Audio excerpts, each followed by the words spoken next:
All right, so this is just a regular season game before the playoffs for the Bulldogs team. And this team, I played really bad against them the last time. Like, I played good, and I let in like one really bad glove goal.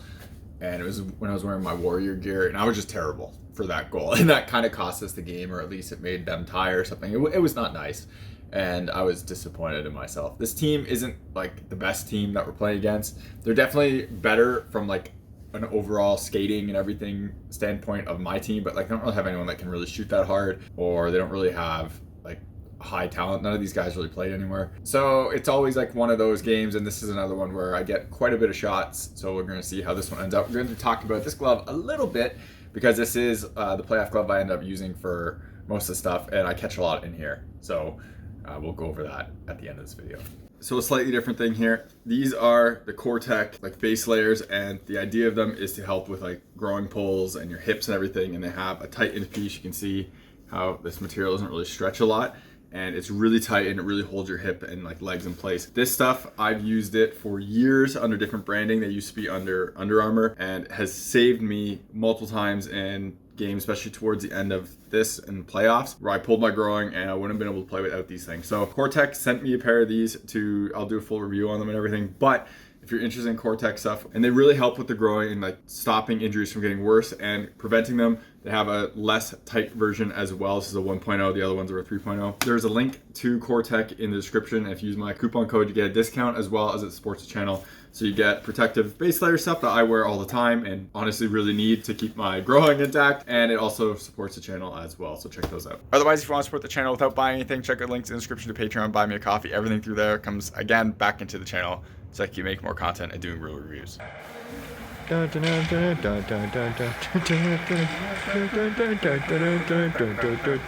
ready for this? Ball, ball, ball.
All right, so for the overall game, like I said, I thought I played pretty good. I had quite a bit of shots, definitely more shots than like I had on me than what we had. There, a lot of time was spent in our zone, and you can kind of see that after like we go up 2-0, and it's a lot of shots afterwards. So unfortunately, we ended up with a tie, which kind of sucks. But at the same time, like when you're kind of getting outshot as much, it's not the end of the world. The problem with this one is I was completely to blame for that second goal, so that one really sucked. For the first goal, I simply played this shot all the way, and guy makes a shot, hits off like the lower end of my pad, and goes right back over to a guy who's backdoor on a 2-on-1 and gets a rebound, puts it in. My forward does an amazing job trying to back check this. Unfortunately, he just can't get there in time. And then they put it in, and I can't get the rebound, so unfortunately, that's how that one went in. And then the second one, this is just an awful goal all around. The guy has no scoring chance here whatsoever. There's two guys back on defense. He's just cutting across the ice. I'm tired because I'm playing a ton of hockey at this point, but I'm also just very, very lazy on this play. No reason I slide over here, and I do, and he puts it a nice spot, but this should have never gone in, and this was just an awful goal overall. So stuff like this is kind of disappointing because, yeah, I had like a momentary lapse of terribleness, which led to this, and then we end up not winning the game because of that. So it's always a disappointing piece there. So now speaking of this glove, so this is a pretty interesting glove. This will probably be in the NHL, this glove this year. Kochetkov of Hurricanes, however you say his name, uses this glove and design. I'm not gonna say the name, people are gonna know what it is, but just because of all the stuff that's going on. Now, this glove is basically a 600 break clone, but it's based on like an older Lefebvre design glove, sort of. It's a different cuff than what current Lefebvre gloves use, and it feels very similar to a two-piece Lefebvre glove. So this whole cuff design feels really similar to my old eFlex 2 glove. I had a Pro Return, so I had that split cuff, so it was not that whole one-piece cuff thing.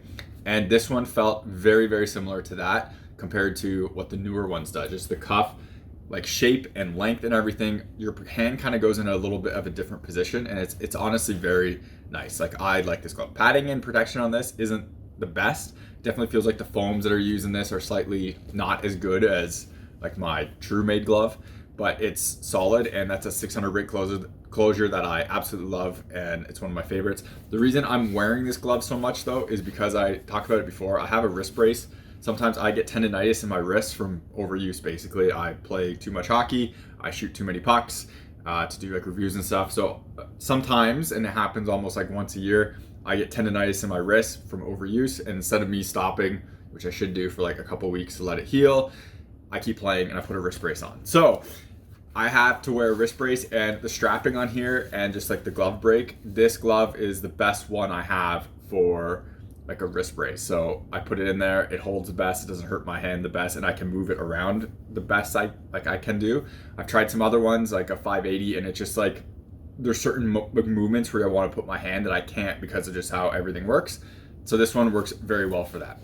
This glove itself was actually worn by Kochetkov when he was trying on this gear a few summers ago, and there's pictures of him trying on this glove and seeing it. I was sent it from the manufacturer, so that's kind of interesting. And then he ended up, well, he does still wear this glove.